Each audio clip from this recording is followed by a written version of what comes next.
Pronto, Val. Boa noite, sejam todos bem-vindos. Informamos a todos que essa palestra está sendo gravada pelo sistema Google Meet para fins de divulgação no YouTube e nas redes sociais do Conselho Regional de Medicina Veterinária. Com a palavra, o presidente, doutor Daniel de Araújo Viana.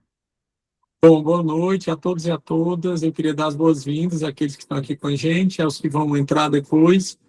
Esse momento agora que a gente está fazendo é o último momento do mês de abril, do Abril Laranja, que é o mês que traz a conscientização contra os maus tratos aos animais. E, como eu disse anteriormente, o nosso conselho resolveu, esse ano, dar um enfoque diferente, né? Todo mundo fala muito de questões legislativas e tudo mais. Esse ano, não. A gente focou nos nossos profissionais, trazendo 4 formações que iniciou com o processo de uso da ficha de identificação de maus tratos, que foi alvo do doutorado da doutora Esther Ferro, que é a nossa presidente da Associação Brasileira de Medicina Veterinária Legal, e, em seguida, eu fiz a palestra sobre, trazendo orientações de quando a gente é chamado para avaliar maltrato. Em terceiro momento, a doutora Adriana Siqueira trouxe o reconhecimento de lesões pela traumatologia, e, para fechar com chave de ouro, a mês do Abril Laranja, a doutora Elan Cardoso, professora da Universidade Federal Fluminense, minha amiga de longa data, nos dá hoje o prazer e a honra de tratar de um assunto que é de extrema importância e que ela tem uma grande e ampla experiência. Então, a necrópsia médico-legal, ela faz parte do processo na identificação de maus tratos, e a doutora conversei com a doutora Elan para que ela trouxesse as nuances do que é a necrópsia, quando pedir, qual é o procedimento, vai mostrar alguns casos para vocês, e nessa próxima 1h30 nós vamos ter aí o prazer de ouvir e nos deleitar aí com o conhecimento da doutora Elan, tá certo? Então, eu queria agradecer a você por estar aqui conosco, tirando esse tempo hoje precioso, para trazer para os nossos veterinários aqui do Ceará e dos demais regiões do país que estão aqui assistindo. Eu já vi que a frequência não está sendo só veterinário do Ceará. Eu fico feliz que a gente conseguiu alcançar mais pessoas. E queria agradecer, então, e devolvo a palavra para a Valdênia para ela poder fazer a sua apresentação de forma adequada e a gente iniciar esse processo. Obrigado. Nós temos a satisfação de convidar a nossa palestrante do dia, ela que é graduada em Medicina Veterinária pela Universidade Federal Fluminense, possui mestrado em Patologia pela Universidade Fluminense e doutorado em Patologia, Anatomia Patológica pela Universidade Federal Fluminense. É especialista em Patologia Veterinária pela Associação Brasileira de Patologia Veterinária e certificada pelo Conselho Federal de Medicina Veterinária. Atualmente é professora associada da Universidade Federal Fluminense e perita cadastrada no Serviço de Divisão de Perícias do TJRJ. Foi vice-presidente da Associação Brasileira de Medicina Veterinária Legal, no período de 2023 a 2025, é coordenadora estadual da ABMVL do Rio de Janeiro, membro da Comissão de Medicina Veterinária Legal do CRMV-RJ e autora do livro Novo Código de Ética Médica Veterinária, Comentários sobre a Ótica Pericial. E ela traz para nós hoje a temática necrópsia médico-legal veterinária, com a palavra a doutora Elan Cardoso Paz de Almeida. Boa noite a todos. Inicialmente, agradecer ao CRMV pelo convite. É sempre um prazer, uma honra ministrar as palestras para os CRMVs em todo o Brasil. Agradecer ao doutor Daniel, que somos amigos de longa data, realmente, pelo convite para fechar esse evento, que é importante, né? A gente sabe que os CRMVs, a função primordial é a fiscalização, mas também tem como função a educação continuada dos médicos veterinários, né? Isso é muito importante, o papel do CRMV frente à nossa profissão, sempre dando subsídios para que todos os profissionais também consigam fazer a sua atualização. E os eventos online, eles têm essa vantagem, né, de inserir muitas pessoas que presencialmente não poderiam estar visualizando as palestras, né? Então, eu gostaria muito de agradecer e informar que essa palestra ela foi baseada numa outra palestra da Associação Brasileira de Medicina Veterinária Legal. Então, eu fiz algumas adaptações só para incluir aqui, tá bom? Então, eu vou começar a compartilhar. Ok, né? Então, eu vou iniciar, então, já a minha especificação, né, minha resenha já foi passada pela Valdênia, né? Eu faço parte da Comissão Estadual da Associação Brasileira de Medicina Veterinária aqui do Estado do Rio de Janeiro, sou especialista em patologia veterinária pela BPV e sou professora universitária da Universidade Federal Fluminense, tá? Só dentro de um contexto da necrópsia dentro da medicina veterinária, a gente sabe que a medicina veterinária é ampla e tem muitas áreas de atuação. Uma das áreas de atuação e uma especialidade da medicina veterinária é a medicina veterinária legal. E dentro da medicina veterinária legal, nós temos a patologia forense veterinária, que também é uma especialidade entre várias outras dentro da medicina veterinária legal, só que quando nós fundamentamos a patologia forense, a gente vai direcionar a palestra hoje para necrópsias. Então, nós temos a necrópsia documentada para fins periciais, temos a necrópsia diagnóstica e temos a necrópsia forense ou a necrópsia médico-legal, que a gente vai fazer uma abordagem, tá? Só para vocês entenderem a importância da patologia dentro da medicina veterinária legal e dentro também dos casos de maus-tratos animais, eu copiei alguns artigos, né, científicos que falam dessa importância, né? E já desde 2012, a gente vem falando da importância da patologia forense, né? Dentro da medicina veterinária legal, a importância da patologia e sua situação e suas perspectivas. A principal revista de patologia veterinária de referência mundial é a Veterinary Pathology, e em 2016 eles lançaram um número exclusivo só sobre, tem 12 a 15 artigos só falando sobre patologia forense, tá? Então, denotando aqui a importância do tema dentro da nossa profissão, tá? Também, uma das principais revistas nacionais de clínica que nós temos há muitos anos é a Clínica Veterinária. Eu tenho a oportunidade de ser assinante desde o primeiro número, eu tenho desde o primeiro número até o último físico. Hoje em dia ela só está online, mas eu tenho todos os números físicos, inclusive. Então, já desde 2014, a doutora Adriana, né, juntamente com a equipe do Dr. Paulo Maiorca e a doutora Fernanda, lançaram, né, um importante artigo falando sobre patologia veterinária forense, aplicações, aspectos técnicos e a relevância em casos de potencial jurídico de óbitos dos animais. Ou seja, há 12 anos atrás, a gente já está treinando os médicos veterinários para ver a importância da necrópsia e a importância da patologia dentro do contexto jurídico. E, mesmo assim, até hoje, a gente sabe que tem muitas lacunas dentro da profissão, e que faz o impedimento do entendimento de alguns médicos veterinários sobre esse aspecto e esse tema, tá? Um artigo mais atual, de 2025, fala também da necrópsia, né? Qual é o passo importante da necrópsia dentro da veterinária, quais são os seus passados, presentes e futuro, a sua perspectiva, e a gente vê que a perspectiva futura agora não é somente, como eu vou explicar para vocês, a necrópsia como uma prova ouro, mas também diagnósticos por imagem associados a essa necrópsia.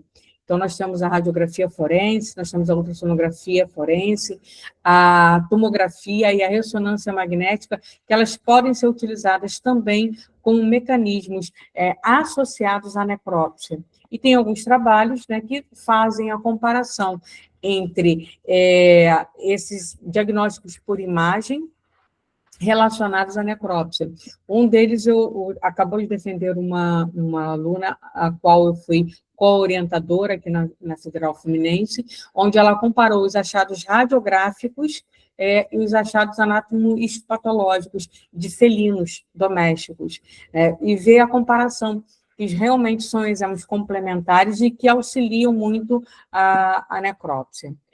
A doutora Noemi também orientou alguns trabalhos sobre tomografia computadorizada, forense, já lá nos idos mais ou menos de 2018. Tem trabalhos publicados também com relação a esse tema, né?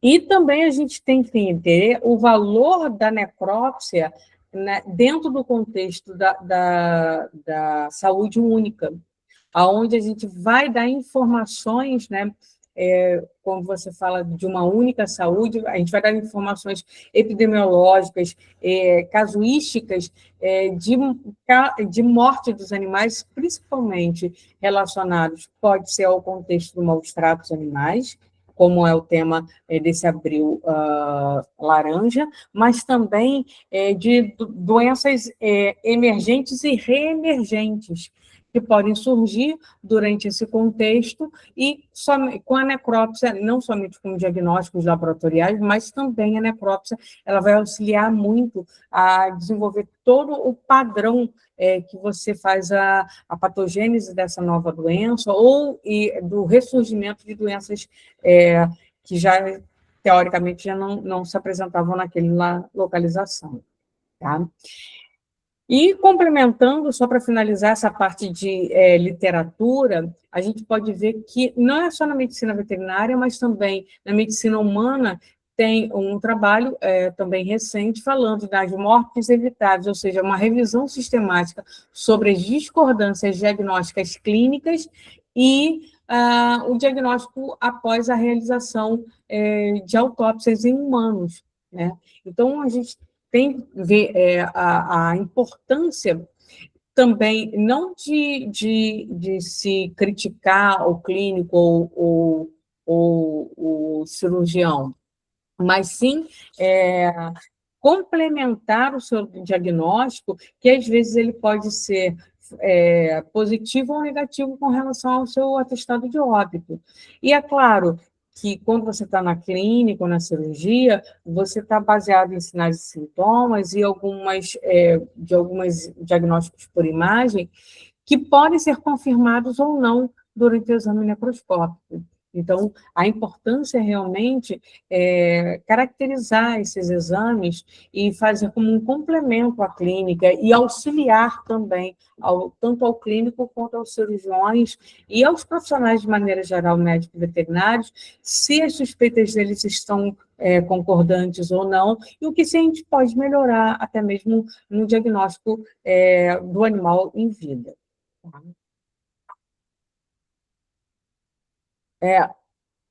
Uma coisa muito importante que a gente observa é exatamente que, tanto na medicina veterinária quanto na clínica, a gente tem muitas tecnologias que estão cada vez mais aprimoradas, métodos diagnósticos, nossos profissionais são cada vez mais competentes, estão se especializando cada vez mais, tem vários tipos de associações e colégios de especialistas, temos diagnósticos laboratoriais tão modernos quanto da medicina humana, que fazem diagnósticos complementares e diferenciais, mas somente a necrópsia, tá, dará a certeza sobre a verdadeira causa da morte de um animal.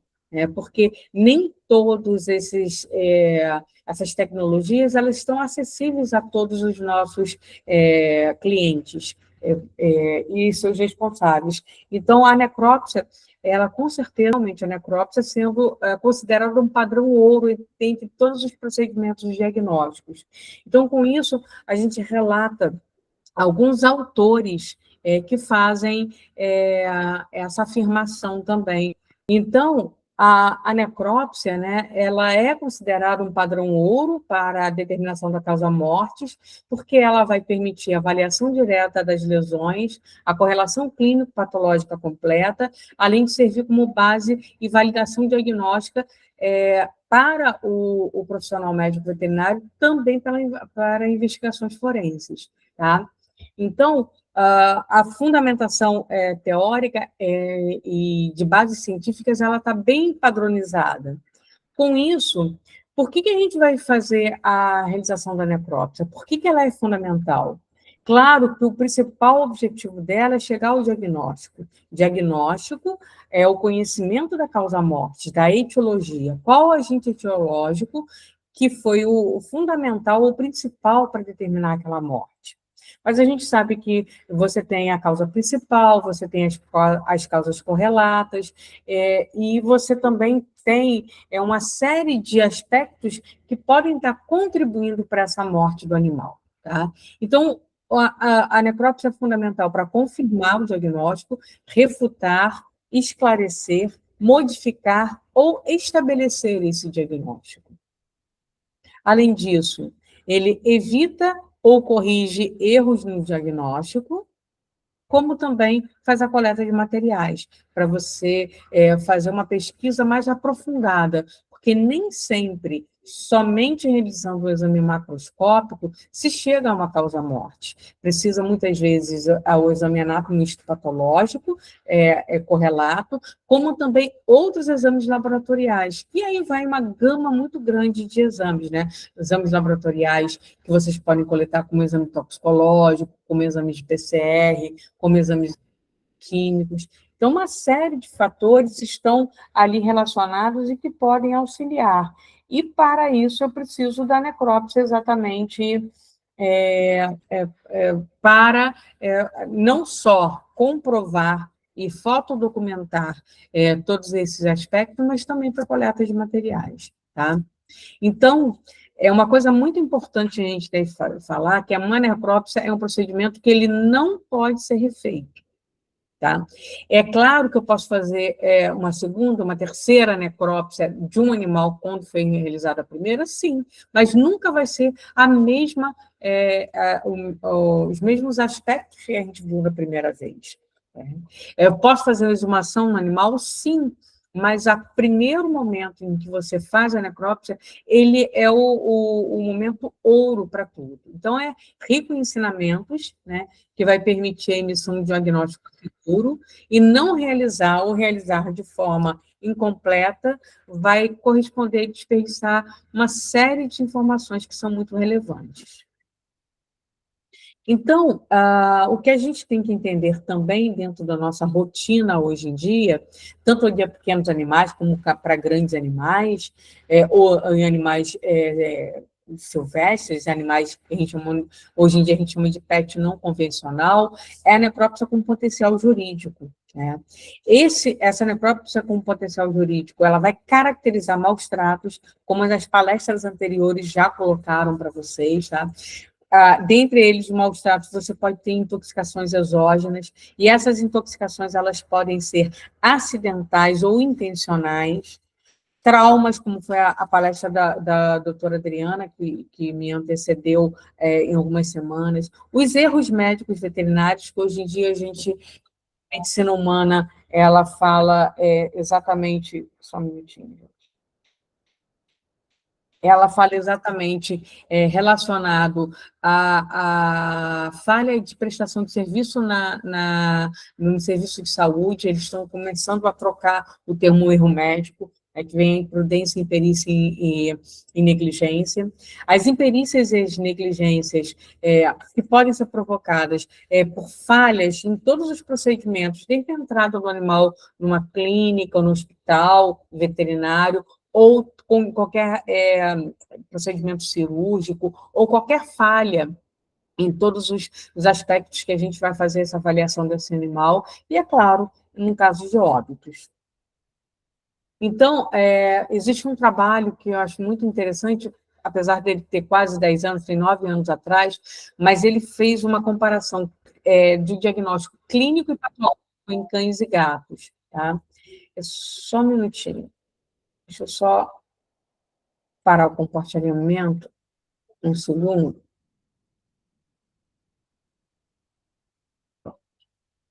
E voltar ao compartilhamento agora, que eu esqueci. E esse trabalho, ele aponta exatamente, e ele é um trabalho muito importante, porque ele é estatisticamente relevante, porque fez uma comparação de diagnóstico clínico, antemortem e pós-mortem, né, de aspecto pré-requisito como controle de qualidade na medicina veterinária, o que não é feito frequentemente na grande maioria dos países. É muito feito pela medicina humana, mas não é feito pela medicina veterinária, tá? Então, esse trabalho, ele é tão importante estatisticamente porque faz análise de 1.000 cães e 1.000 gatos, tá? Então, faz uma relevância muito, muito importante e faz uns dados estatísticos importantes. Foi feito a análise de 1.000 cães e 1.000 gatos, um diagnóstico clínico e patológico.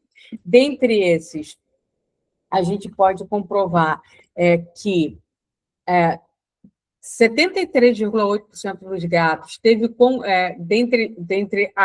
tiveram tanto análise patológica com necrópsia pós-mortem, né? E juntamente com dados clínicos de 73,8% dos gatos, 38,3% tiveram concordância nos diagnósticos.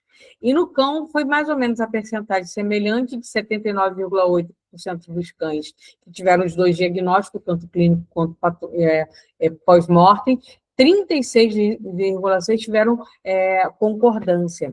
Ou seja, eu tenho uma concordância de diagnóstico completo em uma percentagem aproximadamente de quase 40%, mas eu tenho uma discordância de gatos, cerca de 18%, e cerca de 16% dos cães.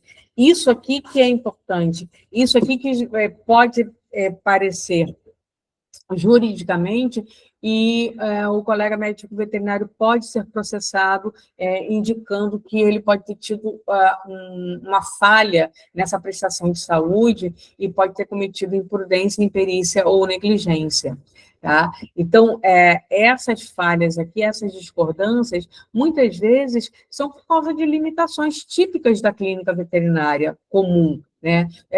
A falta de exames complementares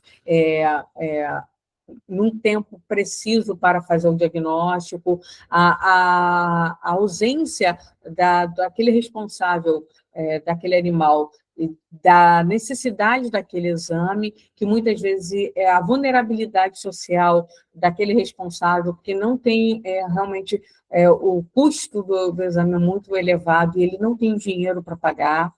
Então, os procedimentos que são de alta tecnologia e de alta complexidade, eles são muito caros, e eles são tão caros quanto na medicina humana. Só que na medicina humana a gente tem o SUS, que banca uma boa parte desses exames. E tem os planos de saúde. Na medicina veterinária, a gente não tem SUS ainda. Em grandes centros, a gente tem hospitais públicos, mas isso em grandes centros, como em São Paulo, aqui no Rio de Janeiro, tem hospital público. Mas, mesmo assim, tem um custo. Né? E os planos de saúde, muitas vezes, não cobrem todos esses exames. E, com isso, a gente tem que fazer a convivência com o erro médico-veterinário. Essa convivência com o erro médico-veterinário, você tem uma análise equivocada de exames, que pode acontecer, cirurgias sem os devidos preparativos, como exames pré-operatórios, que, na verdade, a gente não tem uma legislação que nos obrigue a fazer exame pré-operatório, mas você pode ser você pode cometer erros por não solicitar esses exames. Às vezes, o responsável não tem dinheiro para fazer o custeamento de todos esses exames, mas isso tem que ser bem esclarecido para ele. O dever de informação ele é importantíssimo para o médico veterinário. Você tem que dar opções. Olha, o ideal é você fazer tais e tais exames para fazer tal procedimento. Ah, mas eu não tenho dinheiro para fazer esses exames. Quais são os principais? Informar, colocar no prontuário e pedir para ele estar ciente de que ele foi informado e ele não pôde, ou ele não aceitou, ou ele não conseguiu fazer tais exames, tá? Cirurgia de membros ou órgão errado, isso acontece também. Realização de algumas cirurgias que são desnecessárias, diagnósticos equivocados, a falha na administração de medicamentos, o baixo padrão de asepsia, né, favorecendo uma série de infecções, a fluidoterapia em excesso, levando a edema pulmonar. A gente tem muito trabalho, tem dois pontos muito nevrálgicos, né? São cirurgias ortopédicas, tá? Que tem um pré-operatório bem delicado e um procedimento cirúrgico delicado, e um pós-cirúrgico que depende muito também dos responsáveis daquele animal, e os procedimentos oncológicos são muito delicados também, porque são de alto custo, com uma probabilidade, assim, um prognóstico daquele animal muito reservado na grande maioria das vezes. E muitas vezes a resposta do animal não é aquilo que a gente espera. Tá? Então, todos esses aspectos, a gente vê que quando vem o óbito do animal, você tem a fase do luto, né? E essa fase do luto, né, você tem um impacto muito importante, né? Que tem a primeira fase da negação, que não acredita, né, que aquele animal veio a óbito. Lembre-se que ele está inserido dentro da nossa família multiespécie. Tá? A raiva, que esse é um problema que nessa hora da raiva ele vai judicializar. Se você não tiver um aspecto de conversa e de dever de informação interessante para aquele responsável, a barganha, a depressão, até mesmo chegar à aceitação. Então, nós temos aqui dois pontos muito importantes na fase do luto. A raiva, que na raiva ele vai querer processar, e geralmente o que mais a gente acontece quando eu pego necrópsias para realizar é que o veterinário matou o meu animal, né? E não que aquele animal estava com doenças crônicas debilitantes e que tinham várias comorbidades que, infelizmente, não foram estabilizadas e que levou ao óbito. E essa fase de depressão também. Isso tudo vai gerar um custo muito grande, né? O custo vai ser tanto para o médico veterinário quanto para ele ser responsável desse animal. Um custo não só financeiro, mas também emocional. Porque esse processo, às vezes, ele entra na esfera administrativa e na esfera civil, e muitas vezes ele vai até para a esfera criminal. E isso tudo gera o quê? Custo com advogado, custo com processo. Então, a gente tem que ter muito cuidado, né, com essa fase do luto. Aqui no Rio de Janeiro, nós temos algumas clínicas que já têm uma sala do luto. E tem colegas que trabalham exatamente com essa fase do luto, que é uma equipe multidisciplinar, inclusive com psicólogos. Então, às vezes, você fica o dia inteiro conversando com aquele responsável daquele animal sobre aquele luto. Então, eu tenho duas clínicas aqui no Rio de Janeiro que já tem uma sala exatamente para isso, que o responsável fica lá e fica o dia inteiro, às vezes, só para tentar fazer essa fase de aceitação, que é muito variável, tá? Eu falo por mim que a penúltima gatinha que eu perdi, ela ficou internada, eu estava até dando uma palestra lá em Tocantins, a suspeita clínica era linfoma, com diagnóstico citológico sugestivo de linfoma. Eu realmente fiz a necrópsia dela, não achei que era linfoma, fiz a histopatologia, não achei que era linfoma, eu vou fazer agora imunohistoquímica, porque eu estou ainda na fase que eu ainda não aceitei, eu estou na fase de negação, tá? Então, sempre que solicitar a necrópsia, você deve colocar no prontuário médico veterinário, isso é extremamente importante, né? E sempre você tem que analisar prontuário clínico, prontuário cirúrgico, prontuário anestésico e prontuário de internamento. Isso tudo vai dar subsídios para você fazer uma necrópsia, muitas vezes com um direcionamento em que você normalmente não teria quando você faz uma necrópsia cega, né? Então, vai associado a isso documentos gerais também. No sábado, eu fiz uma necrópsia onde o animal ele apresentava um prognóstico bem desfavorável, era um animal braquicefálico, onde era positivo para filária, mesmo com feito tratamento. Ele tinha um diagnóstico clínico com uma pneumonia com sugestiva de doenças infecto-contagiosas, né, principalmente fungo. Ele tinha uma suspeita de neoplasia de base do coração e ele tinha suspeita de tromboembolismo por conta do tratamento da parasitismo da enterofilária. Todas essas suspeitas clínicas foram, reafirmadas na necrópsia, tá? Ele tinha tumor de base do coração, ele tinha filárias adultas na artéria pulmonar, ele tinha trombo no pulmão, ele tinha pneumonia, que era sugestiva também com processo infeccioso, ele tinha suspeita de metástase pulmonar, e ele, além disso, foi encontrado também alterações na adrenal. Então, claro que foi para a histopatologia para a gente confirmar tudo isso. Mas aí é a grande integração, né, do médico veterinário clínico com o médico veterinário patologista. Tá?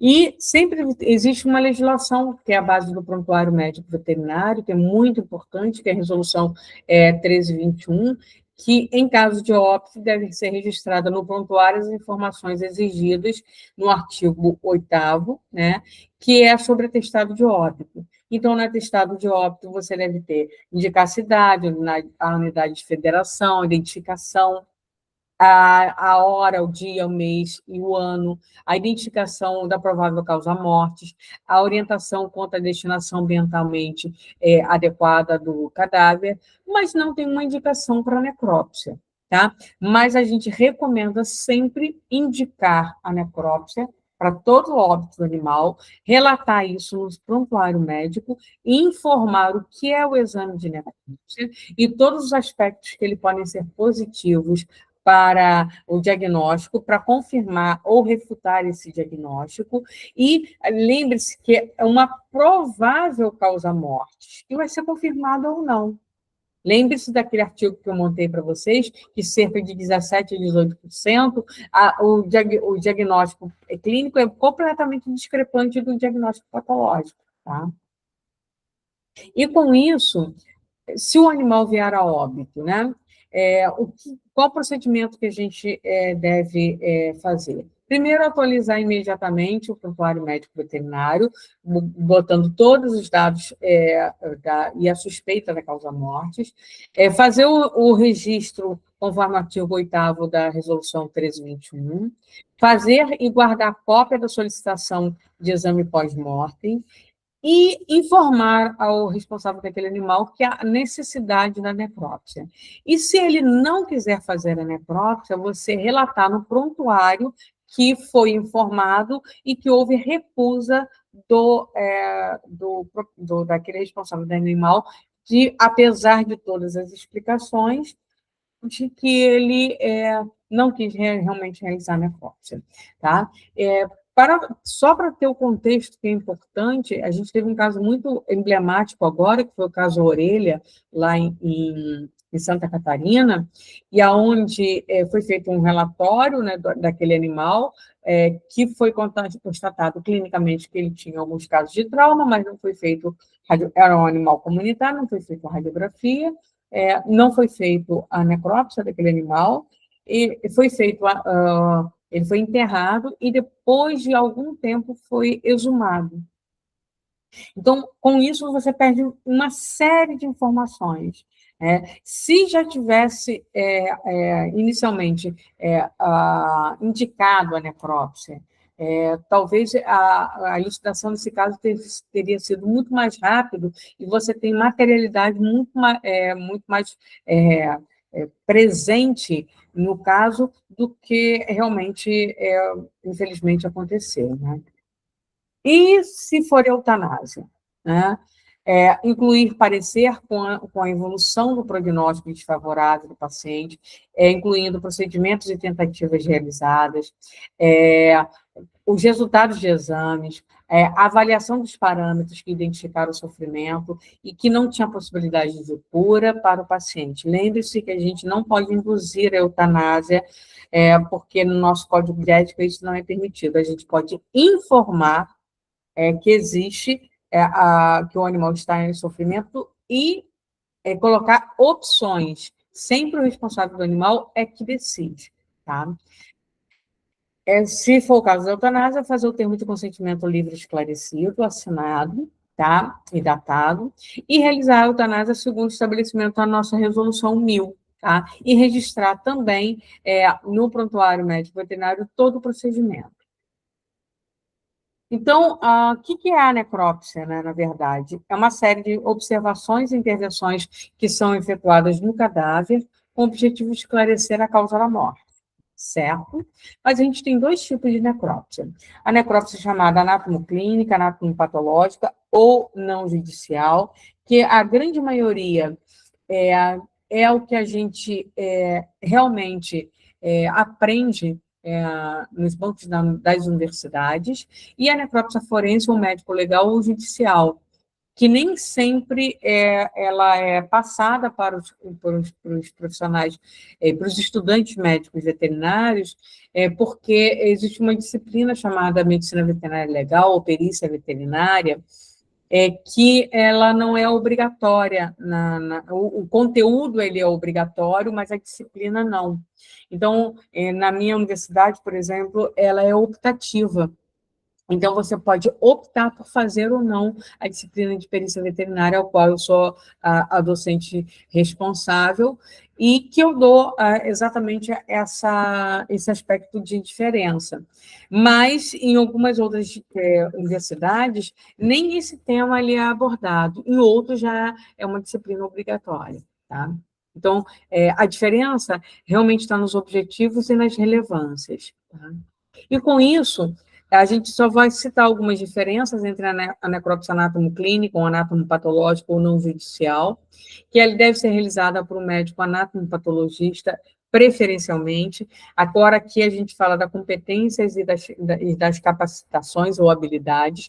Competente, todo médico veterinário após a sua formatura e a sua inscrição no seu conselho regional, de fazer qualquer ato que seja de acordo com a sua legislação da profissão, dentre eles, inclusive, a necrópsia. Mas a competência é dada por lei, mas a capacitação ela é dada pela qualificação que nós temos no decorrer do tempo. E eu sempre falo nas minhas palestras, né? Competentes somos, mas somos capacitados? E aí eu faço uma pergunta: se você quiser uma cirurgia no seu animal, você vai procurar um clínico geral ou você vai procurar um cirurgião? Se você quiser ter um trabalho de ortopedia, você vai procurar um cirurgião geral ou você vai procurar um cirurgião ortopédico? Então, da mesma forma, se você quer realizar uma necrópsia, por que você vai procurar um médico veterinário que é generalista, que ele tem competência legal para fazer, óbvio, mas por que não procurar um patologista? Porque muitas vezes a gente recebe peças, né, de necrópsia e os relatos eles são muito superficiais, e a gente tem a noção que aquela pessoa não está habituada a descrever lesões. Então, vem principalmente coração, pulmão, fígado e rim. e quer que faça um diagnóstico de qual é a causa-morte do animal. Eu geralmente falo porque Deus quis, né? Então, e eu costumo falar também como exemplo, né? Eu sou veterinária, eu sou patologista de formação, né? Eu posso fazer um procedimento cirúrgico? Posso. Tenho competência para tal? Sim, porque sou médica veterinária formada há 31 anos. Eu tenho capacitação técnica para fazer? Não. Porque a última cirurgia que eu fiz, eu estava nos bancos da universidade. Nunca mais eu fiz uma cirurgia no animal. Então, eu vou correr imprudência, imperícia e negligência com uma certa facilidade. Então, poder eu posso, né? Ele vai morrer, eu vou adorar, porque ele vai morrer e eu vou fazer a necrópsia, que é a minha habilitação, realmente, de maior competência. Tá? Então, a gente tem que ter sempre essa visão. A gente pode realizar, todos nós médicos veterinários podemos realizar, mas você está acostumado, tem capacitação técnica para fazer uma necrópsia com descrição bem minuciosa para chegar ao diagnóstico? Tá? Então, a principal finalidade aqui é estudar as alterações morfológicas e obter várias informações sobre a extensão daquela lesão, daquela patologia, as possíveis complicações. É uma fonte de ensino em patologia, né, contribuindo para a qualidade do diagnóstico, sempre apontando possíveis erros, as suas causas e fazer suas correções. É uma fonte de material inestimável para ensino, pesquisa, para professores, residentes, alunos. Contribui para a elaboração de estatísticas, reconhece quadros de novas doenças e padrões, revela a eficácia de um tratamento, tá? E esclarece casos sem diagnóstico clínico firmado ou os quais a morte foi inesperada, né? Existe sempre uma dúvida, né? Se a morte foi súbita ou subitamente foi encontrado morto. Morte súbita é aquele que o animal estava bem, de repente ele teve um mal súbito e morreu na sua frente. Subitamente encontrado morto foi que você viu ele em um determinado momento e depois, quando você viu novamente aquele animal, ele já estava morto. Então, existem algumas diferenças, tá? Já a necrópsia forense, médico-legal ou judicial, ela é um componente primordial na investigação criminal. O objetivo é estabelecer a forma da morte não acidental, acidental, natural ou indeterminada. Lembre-se bem, a morte não acidental, ela pode ser culposa ou dolosa. Culpa é quando você não tem a intenção. Dolo é quando você tem a intenção, tá? Então, vamos dar um exemplo. Um felino foi comprovado que ele foi a morte dele estava associado a uma intoxicação exógena. Foi acidental ou não acidental, né? Então, por exemplo, se o meu felino, ele foi à casa do vizinho, o vizinho dedetizou a casa e ele se contaminou lá, não teve a intenção, então foi uma morte o quê? Não acidental. Se meu vizinho jogou uma isca dentro do meu quintal com uma substância tóxica, né? Voltando aqui, desculpa. Se ele foi à casa do vizinho, a morte foi acidental, né? Porque ele foi lá e pegou uma isca, ou o vizinho estava dedetizado. Se o vizinho jogou na minha residência, não foi acidental, né? Mas esse animal poderia também ter uma hipertrofia, por exemplo, uma cardiomiopatia hipertrófica. Então, tem uma lesão natural. Ou pode ser uma causa indeterminada, onde a gente não sabe o que aconteceu e vai ter que solicitar a necrópsia. Tá? E realizar, geralmente, a necrópsia de cunho judicial, ela é realizada por um médico legista na medicina veterinária, na medicina humana. A gente não tem ainda o médico veterinário legista como uma legislação própria, essa função não existe. A gente está brigando muito junto com a Associação Brasileira de Medicina Veterinária Legal para que isso seja também informado e que o poder público também faça legislações para que a gente consiga ter essa área na medicina veterinária legal. Tá? Se concentra em determinar a causa, o tempo e como ocorreu essa morte. inclui as circunstâncias que precederam, que circundam a morte, além da inspeção de coleta de provas do local onde o cadáver foi encontrado. Então, tem todo um contexto diferenciado, né? Então, devido às implicações médico-legais da necrópsia forense e todos os resultados, e as falta desses resultados também devem ser documentados. Numa necrópsia diagnóstica, por exemplo, se o animal ele já está em adiantado estado de autólise, de putrefação, muitas vezes eu nem faço a necrópsia, porque eu não vou conseguir chegar a um diagnóstico preciso, e isso é informado para o responsável. Na necrópsia de cunho médico-legal, não. O animal pode estar em qualquer estado que eu vou realizar essa necrópsia. E a falta de resultados eu vou documentar. Então, se a suspeita é uma intoxicação exógena, eu vou falar que depois do exame toxicológico foi negativo, mas foi encontrado.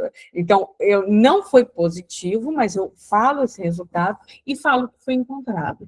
Inclusive, quais são as alterações cadavéricas presentes nesse animal, que atrapalham e podem impedir a sua análise, que é uma outra aula, né? E a falta de resultados pode auxiliar na determinação das causas da morte. Não foi isso, da lesão, né? Não foi isso, mas pode ter sido isso, isso e isso. Então, no exame necroscópico, precisa ser feito o mais rapidamente possível, a partir do momento da morte do animal, uma vez que as alterações pós-mortem e dos órgãos e tecidos, que são as chamadas alterações cadavéricas, podem mascarar as evidências de interesse pericial. Aqui tem um exemplo de um marsupial que foi encontrado no meu quintal, né? E você vê que foi feito um arrancamento de uma das patas, né? Na verdade, os assassinos foram meus próprios cachorros. E aí, a necrópsia faz parte do exame de corpo de delito, que na perícia a gente sabe que o exame de corpo de delito é feito em qualquer objeto relacionado àquele ato delituoso, aquele ilícito, né, que pode ser feito em um animal vivo, um animal morto, ou qualquer objeto relacionado. Ele pode ser feito pelo perito oficial, que vai ser realizado, e aí seria na medicina humana, no Instituto Médico Legal, mas a gente ainda não tem essa terminologia ainda na medicina veterinária, e ele pode ser utilizado pelo perito não oficial, que é chamado perito ad hoc, que deve ter o diploma de nível superior, idoneidade, compromisso para cada exame, e deve ser realizado por no mínimo 2 profissionais. O único cuidado que a gente tem que ter aqui é a cadeia de custódia, né? Porque o que é a cadeia de custódia? É o passo a passo, desde a origem daquele vestígio, que pode ser transformado em prova ou não, até o seu limite final, que seria o descarte daquele vestígio. Tá? Então, tudo isso tem que ser documentado e tudo isso tem que ser registrado. O perito oficial, ele já tem a expertise de todo esse passo a passo, porque faz parte da profissão dele. Eles têm protocolos para isso. Já um perito ad hoc, ele também tem que ter esse cuidado para fazer a manutenção dessa cadeia de custódia, porque qualquer vestígio ali pode ser invalidado por um advogado, por exemplo. Tá? Eu não vou falar da necrópsia, mas eu vou falar do passo a passo, porque é muita coisa para falar. Então, eu preferi colocar casos, mas só mostrando para vocês o passo a passo de uma necrópsia médico-legal veterinária, né? Primeiro, tem que fazer a perinecroscopia, que é no local onde o cadáver foi encontrado, uma solicitação oficial, que pode ser pelo delegado, pelo juiz, pelo promotor, por um Ministério Público, né? Ou até pelo próprio responsável do animal, desde que tenha o termo de consentimento livre e esclarecido, tá? Para a realização, a identificação do cadáver, depois o exame externo, que é a ectoscopia, ou seja, já dentro do laboratório, onde a gente vai fazer o exame todo externo do cadáver, e depois o exame interno, que vem a técnica de necrópsia, a causa-morte e as causas relacionadas, fazer um relatório dessa necrópsia e ver o descarte desses expostos de acordo com a legislação vigente, né? Se é inumação, enterro, cremação, e pode ter ainda exumação. Só para ter um contexto para vocês, a importância da perinecroscopia, no caso das perícias oficiais, você vai fazer a análise da posição do cadáver intocável, a constatação do estado do estado daquele cadáver, se tem indicação de luta ou não, a verificação da presença da arma e a posição em relação ao corpo, a verificação de manchas ou sinais orientados em direção àquele cadáver, coleta de materiais na vítima, coleta de materiais no local relacionado, procura de vestígios, né, retirada de envoltórios, roupas ou bandagens e exame externo daquele cadáver. E quando, na perinecroscopia, você tem que fazer exame também da temperatura corporal, temperatura ambiental, distribuição dos livores, que são as manchas, ferimentos, lesões, deformidades, sinais, anilhas, tatuagens, microchips ou brincos e cicatrizes.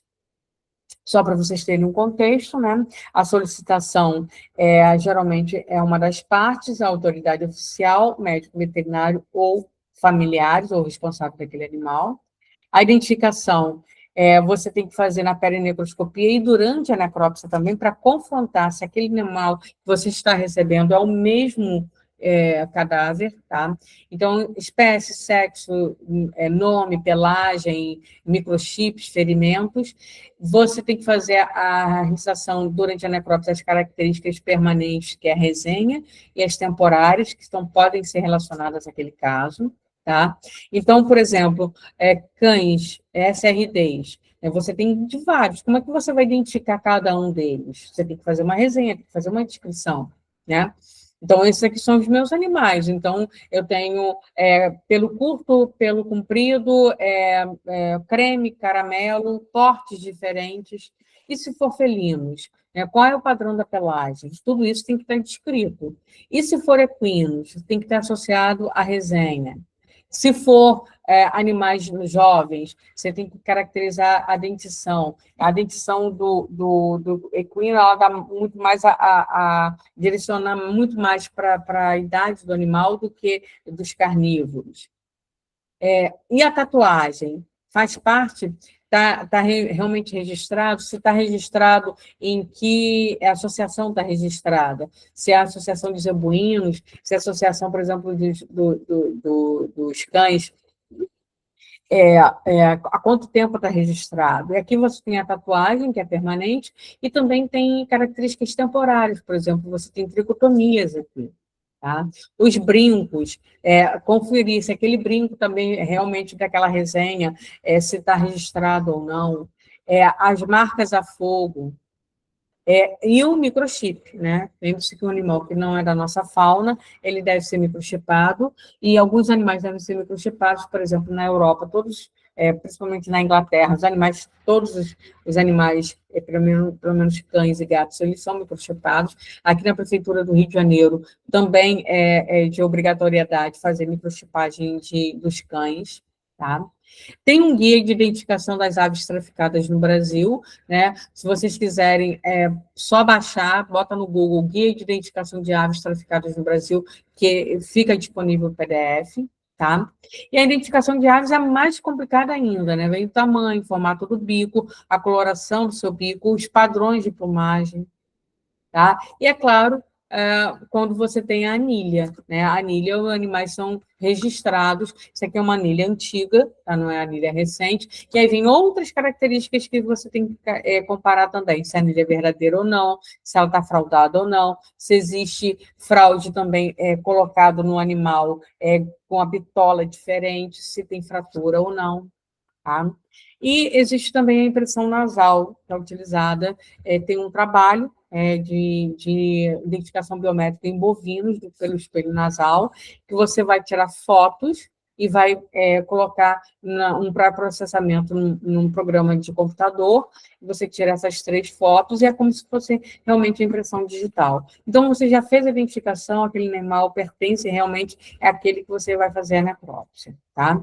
E as feridas e cicatrizes, que vão ser identificações temporárias, mas te auxiliam também, né? Principalmente, por exemplo, essa aqui é uma alopecia que está na calota craniana, que eu sei que esse animal frequentemente usa lacinho, na cabeça, então ele frequentemente está em banho e tosa, né? Essa aqui é uma coleira contra ectoparasitas, né? Então, pode ser puricida, pode ser carrapaticida, ou pode ser numa zona, por exemplo, que tenha leishmania e tem proteção contra mosquitos, tá? Aí você faz o exame externo do cadáver, a ectoscopia. O exame interno vai ter a técnica de necrópsia, que tem que ser descrita qual que você está utilizando, a causa-morte e as causas relacionadas. Tá? Então, a necrópsia médico-legal veterinária, você vê a amplitude que a gente pode falar, né? A gente faz animais, pets não convencionais, né? Como furão, como aves, como cobra, como porquinho da Índia ou chinchila, como os animais, frequentemente cães e gatos. Então, você verifica sinais vitais, você tem que atestar novamente o óbito, verifica sinais relacionados à identificação, palpa o cadáver, faz a avaliação da condição corporal, faz a avaliação da pele e da pelagem e avaliação de todos os orifícios e cavidades. Então, a gente está vendo que é um passo a passo, que não é simples, né?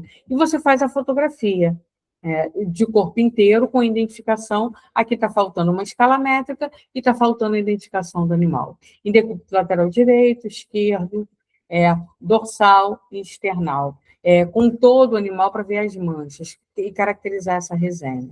Ver depois em detalhes, por exemplo, aqui tem uma cicatriz na região mediana, tá? Aqui tem áreas de tricotomia, isso tudo é descrito. Pode fazer radiografia pós-mortem, hoje em dia, toda necrópsia eu tenho como protocolo fazer radiografia pós-mortem, de corpo inteiro do animal, da região crânio cervical, tórax, abdômen e membros, tá? E depois você vai no passo a passo, cavidades naturais e mucosas, né? Então, cavidade natural, que você tem observação de líquido espumoso saindo pelas cavidades nasais, que é o edema pulmonar, a mucosa caracterizando a dentição do animal e se tem presença ou não de placa bacteriana, se tem algo na orofaringe, se tem feridas e lesões, quais são as lesões e as suas descrições, se ele tem edema ou não, se ele tem hemorragia ou não. Nesse caso, se tem hemorragia, se você observar na região interdigital, então você tem que fazer a inspeção completa. Se vocês observarem aqui também, esse animal, ele tem uma lesão pós-mortem, que é a esfoliação das unhas, né? Inclusive, estão cianóticas e está com hemorragia, então isso pode indicar agonia, sofrimento, pode indicar dor, né? Então, isso tudo vai caracterizar e que pode ser relacionado a uma crueldade ou não àquele animal, tá? Se ele tem cicatrizes ou não, há quanto tempo tem essa cicatriz, e se tem lesões pós-mortem, por exemplo, que não tem hemorragia, então tem uma lesão pérfuro contusa aí, mas você não tem hemorragia. Então, se tem fauna entomológica ou não, quais são as faunas, deve coletar essa fauna entomológica, porque ela é muito mais fidedigna para a gente fazer a cronologia da morte, tá? E aí a técnica, né? Pode ser de Rogtansky, Lentulin, Gowan ou Virchow. A Rogtansky é necrópsia in situ, a Lentulin necrópsia em monobloco, a de Gowan necrópsia em bloco e a de Virchow com isolamento de órgãos. Eu não vou detalhar, porque senão não vai dar tempo, tá? E vai fazer, então, o exame interno, a hierarquia das lesões, a descrição minuciosa de lesões por traumatologia, a estimativa de tempo do morte, que é a tanatologia, e as amostras para os exames complementares, né? Histopatologia, citopatologia, balística, toxicologia, tricologia, DNA, entre outros, tá? Posso usar o smartphone nas perícias? Aí vem sempre a grande pergunta, né? Posso, ou sim ou não. Tem vantagem, a portabilidade, a facilidade do uso, o custo-benefício é um uso mais amplo, tá? Mas tem as desvantagens, a baixa qualidade de impressão, o recurso de iluminação é baixo, existe uma distorção de perspectiva e a segurança, né? para a manutenção da cadeia de custódia. Então, qualquer necrópsia pericial, ela deve ser feita pela máquina fotográfica do perito, onde aquele card, aquela memória, ela vai ser baixada, uma memória RAM, dentro do Instituto de Perícias, e que aí você tem a salvaguarda de toda a cadeia de custódia, tá? Pode, mas não deve, se for o caso de necrópsias forenses, tá? Agora eu faço a informação que são fotos de necrópsia, então são sensíveis. Para quem não é médico veterinário, ainda é estudante, né? Eu sei que é direcionado, sim, principalmente para médicos veterinários, a palestra, né, que é do CRMV, mas é de sensibilidade muito grande, tá? Então, são imagens fortes, tá? Então, nesse caso aqui, foi um caso de traumatismo, né, onde nós temos um trabalho que é importante, uma realidade nacional, né, a classificação comparada de lesões de ordem mecânica na traumatologia, por exemplo, de corpo de delito humano, dos animais, né, isso é importante a gente fazer a comparação com o humano, tá? Então, esse animal, aí você recebe imediatamente.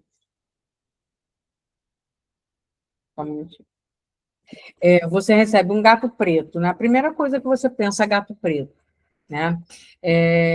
Pode ter sido maus tratos animal, utilizar para rituais religiosos ou não. Esse caso foi encontrado no quintal, era uma colega médica veterinária, e com sujidade, né? Bastante sujidade de terra. Quando você vê essas lesões, elas são lesões perfurocontusas, mas ela não tem hemorragia, não tem edema, então são caracterizadas como lesões pós-mortem, tá? Tem algumas lesões com manchas violáceas que podem ser relacionadas a antemortem. As lesões principais estão na região pélvica desse animal, mas tem lesões que não tem, a gente chama de lesão não vital. Então, para uma pessoa que não tem experiência, olha, isso aqui nossa, o que aconteceu? Mas isso aqui é uma lesão não vital, aconteceu após a morte do animal, tá? Mas esse animal tinha lesões em vida, como o esfoliamento das unhas, e aí a gente pode perceber que, além de esfoliada, ela tem terra, então pode indicar a dinâmica desse fato. Essa dinâmica, esse animal pode estar o quê? Em fuga, correndo, subindo em alguns determinados, em muro ou em árvore, tentando fazer um escape, ou ele sofreu um trauma e está em agonia e fica arrastando numa superfície áspera, tá? Tem terra na cavidade oral e tem lesões aqui, novamente, não vitais, ou seja, você tem lacerações na musculatura abdominal, você tem lesão perfurocontusa no tecido adiposo, mas não vem hemorragia associada. Em compensação, quando você observa aqui, você vai ver vários lesões perfurocontusas com hemorragia. E aqui essa imagem é muito importante porque você vê com hemorragia e o tecido adiposo sem hemorragia. Ou seja, esse animal teve lesões em vida e em morte. E essas lesões aqui, com o contexto que foi relatado, foi de ataque de cão. Então, esse cão atacou, fez o óbito do animal por choque hipovolêmico, realmente, e mesmo depois da morte, ele continuou atacando aquele animal, tá bom? Então, as principais lesões estão na região pélvica, em membros inferiores, tá? A lesão perfurocontusa, a gente tem que ser sempre a entrada, a saída, principalmente se for projétil de arma de fogo, né, e o seu trajeto. Lembre-se sempre de mostrar o trajeto e também coletar o projétil balístico, que não pode ser coletado com pinça de aço inox. Tem que ser com pinça plástica por causa dessas ranhuras aqui, e que a pinça de aço inox pode interferir nessas ranhuras, tá? Então, são detalhes que somente realmente um colega que trabalha com a área de perícia que tem esses detalhes, né? Um outro maus tratos. Esse animal aqui, por exemplo, foi recebido, aí a gente já vê poodle branco com cheiro de cheiro de banho tosa, né? E tem uma característica muito importante aqui nessa esclera, ó, essa hemorragia aqui na esclera. Isso pode ser indicativo de traumatismo crânioencefálico. Indicativo, não é confirmativo, tá? Esse animal foi recebido, ele foi vacinar num consultório veterinário, depois ele foi para banho tosa. No banho tosa falaram que ele teve convulsão, entraram em contato com o colega veterinário, ele retornou, fez manobra de ressuscitação, o animal veio a óbito, foi solicitado pelo médico veterinário com autorização do responsável, porque o histórico inicial é que ele tinha sido feito vacinação. Então, a suspeita inicial seria uma reação vacinal.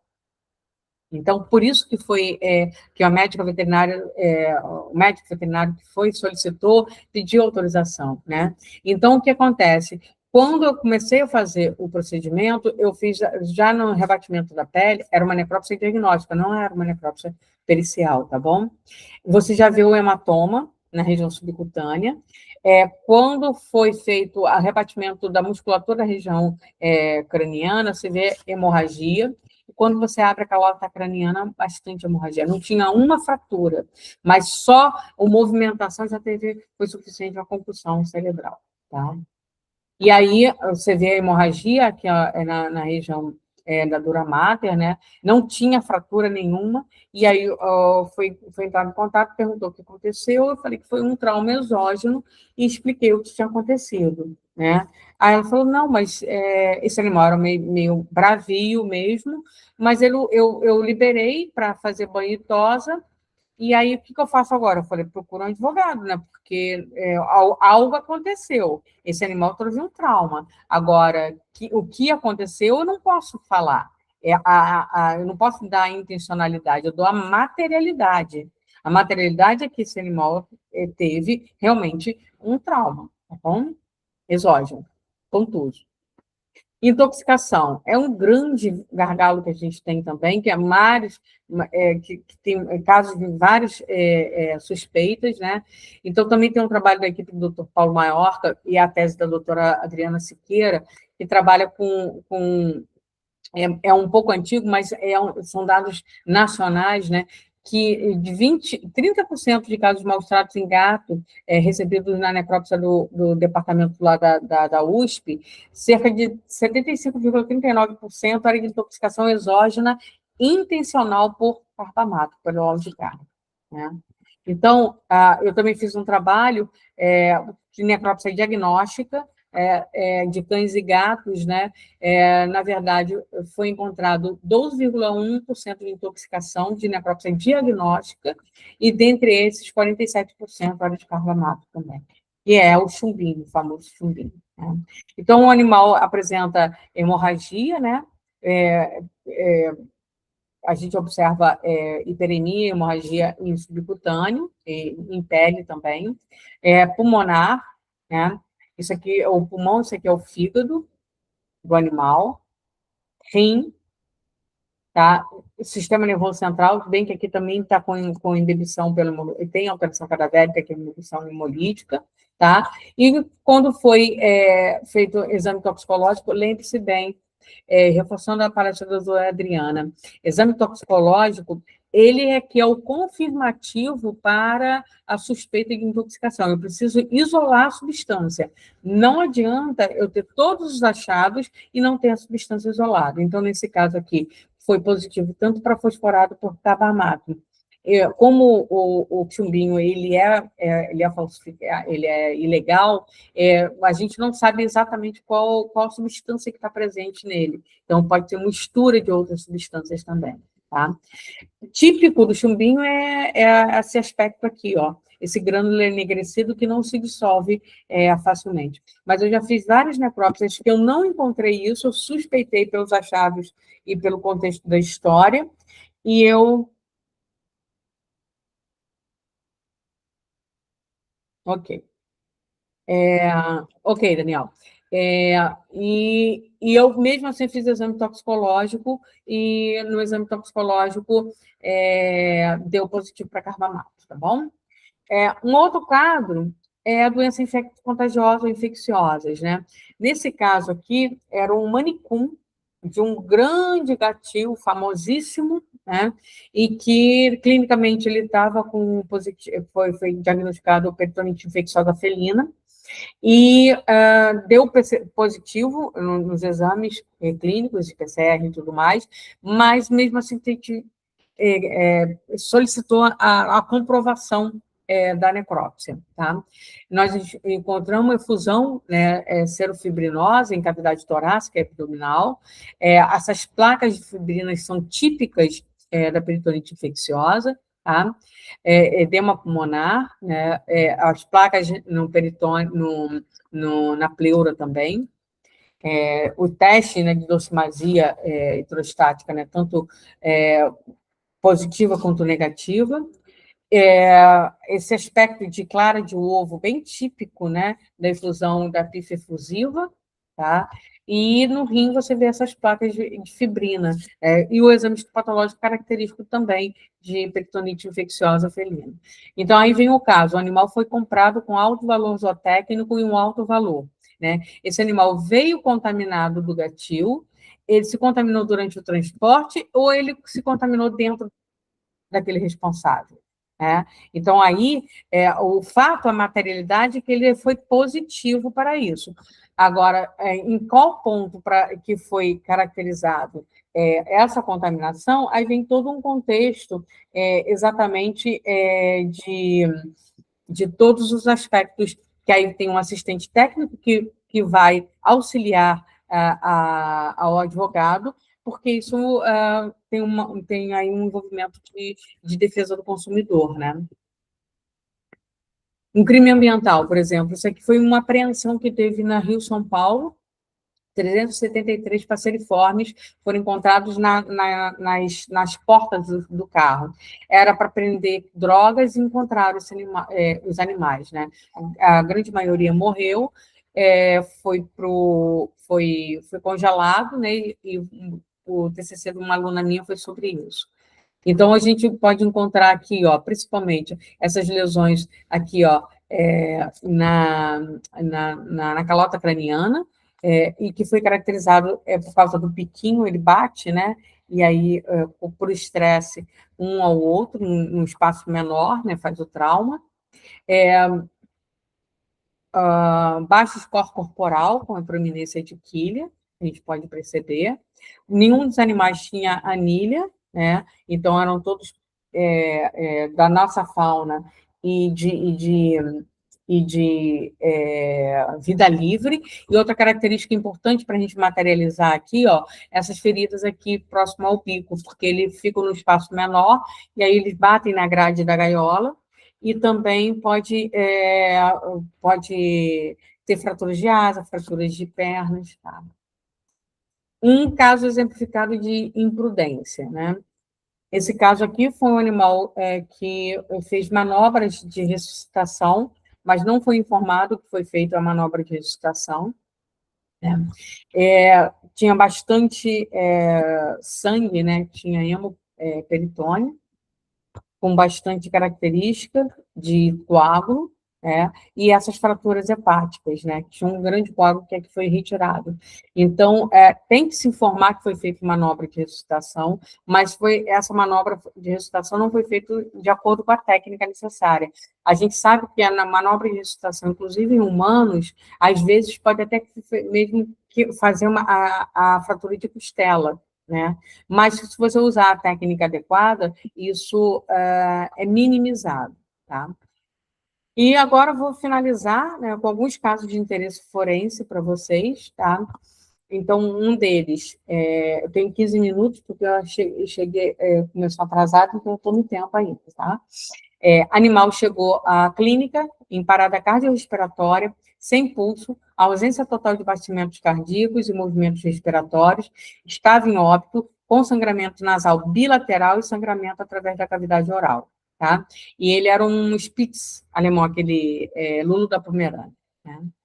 O responsável informou que o animal estava se alimentando e começou a ter sangramento nasal, evoluindo rapidamente, levando o animal a óbito a caminho da clínica. Foram realizadas manobras de emergência na tentativa de restabelecer a função cardiorrespiratória, apesar de ter chegado já a óbito. Foi tentativa, porém o animal não respondeu às manobras de ressuscitação e veio a óbito. Tá? Esse animal tinha sangramento nasal, já estava em tala viscosa, né? E estava com a mucosa ocular já um pouco cianótica, né? Na abertura de cavidade oral, se vê aqui, o animal estava ainda um pouquinho congelado, você vê que tem gelo aqui, mas por falta de descongelamento completo, então tem líquido. Não foi observado nenhuma fratura, mas hemorragia e edema pulmonar, tá? No esôfago, ele tinha, que é um trato só de passagem, ele tinha alimento, né? Tinha edema pulmonar, o pulmão completamente, a gente chama de pulmão hepatizado, né? Ele estava com edema e hemorragia e hiperemia.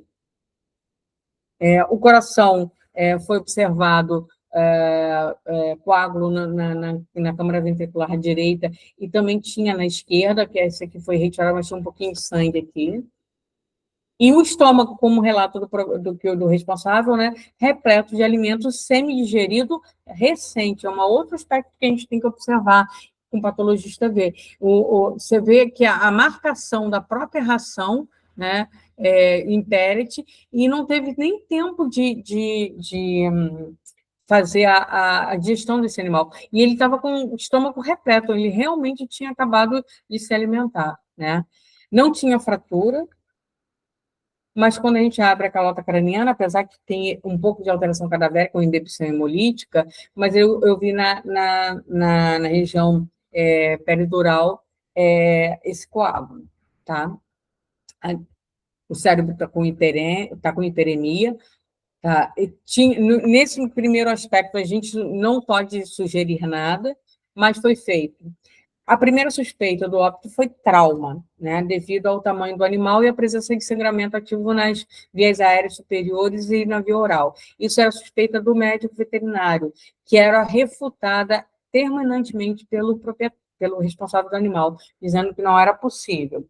Só que quando ele começou a falar, a filhinha desse responsável era uma criança, sei lá, uns 10, 12 anos, ela encostou na parede e ficou quietinha, assim. Esse animal é um animal muito pequenininho, né? É um animal que tem uma fragilidade muito grande, é muito novinho, né? E no exame anatomístico patológico foi feito edema pulmonar difuso acentuado, hiperemia pulmonar difusa acentuada, hiperemia no sistema nervoso central, hemorragia subdural e hemorragia na dura máter. Tá? Então, os achados de hemorragia cerebral e hemorragia na dura máter, associado ao edema e hiperemia pulmonar difusa e acentuada, permitem concluir trauma exógeno. A única coisa que a gente pode fazer é que foi um trauma exógeno. Eu dei a materialidade, eu não sei quem fez, como aconteceu, eu não posso inferir isso, porque eu não tenho nenhum objeto. Eu sei que aquela característica é de um trauma exógeno. Tá?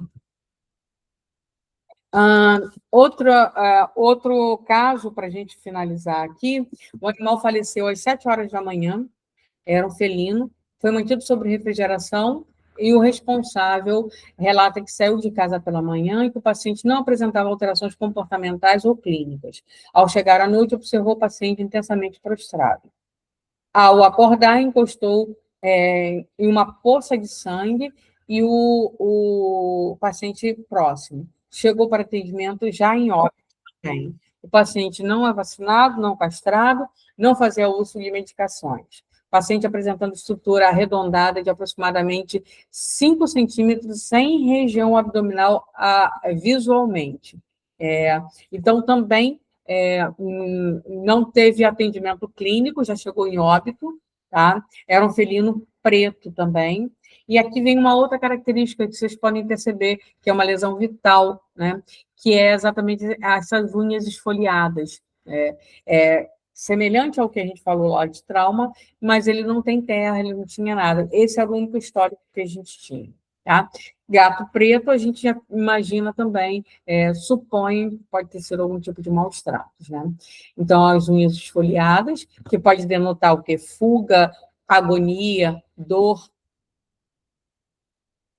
Já estava com mucosa extremamente hipocorada, né?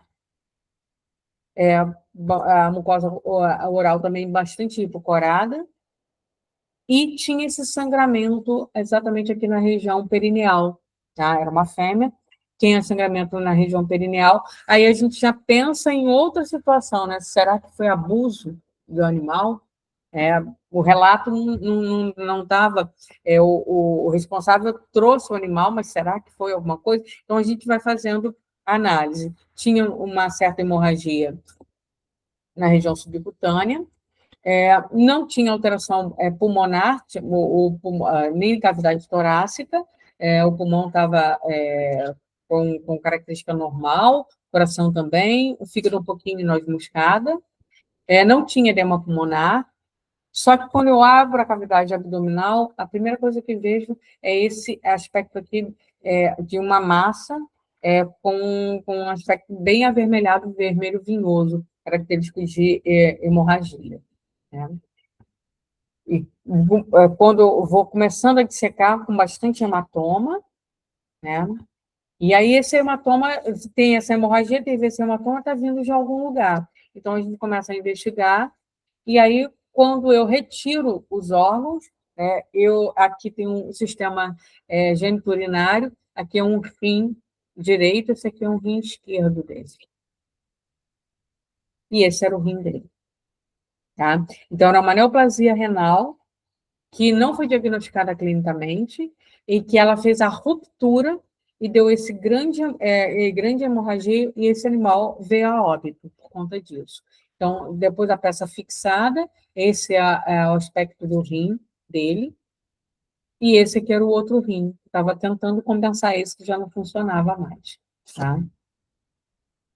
Esse era o rim funcionante, entre aspas, né? Completamente hipotrofiado e hipoplasiado também, com hipoplasia e hipotrofia.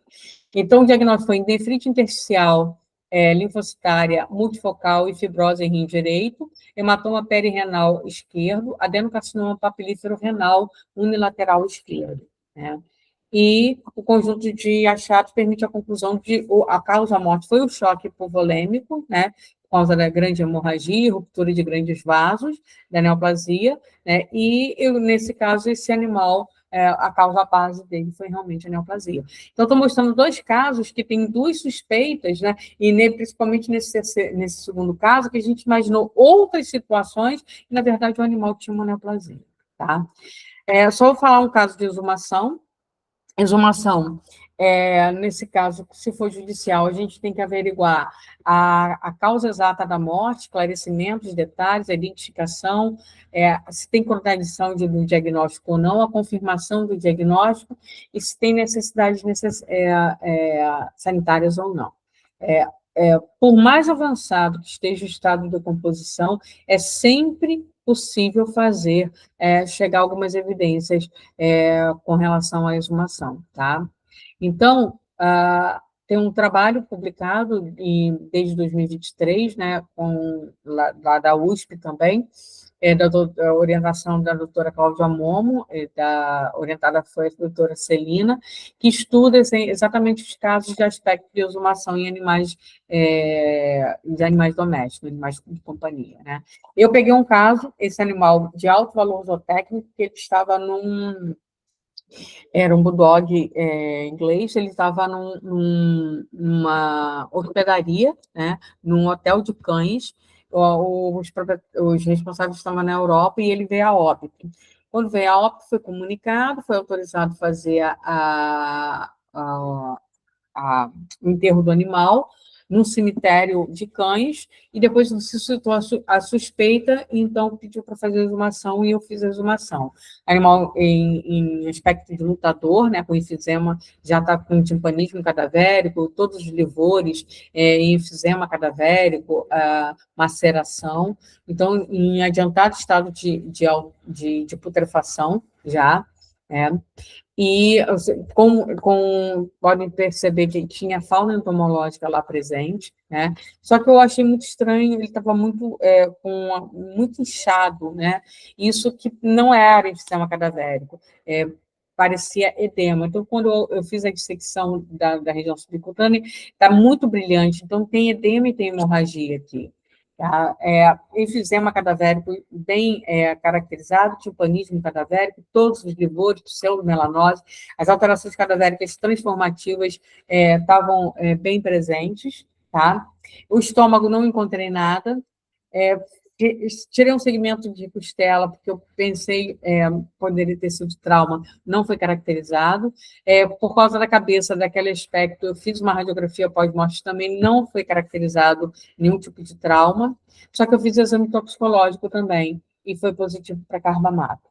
Aí vem a dúvida, né? Foi intoxicado?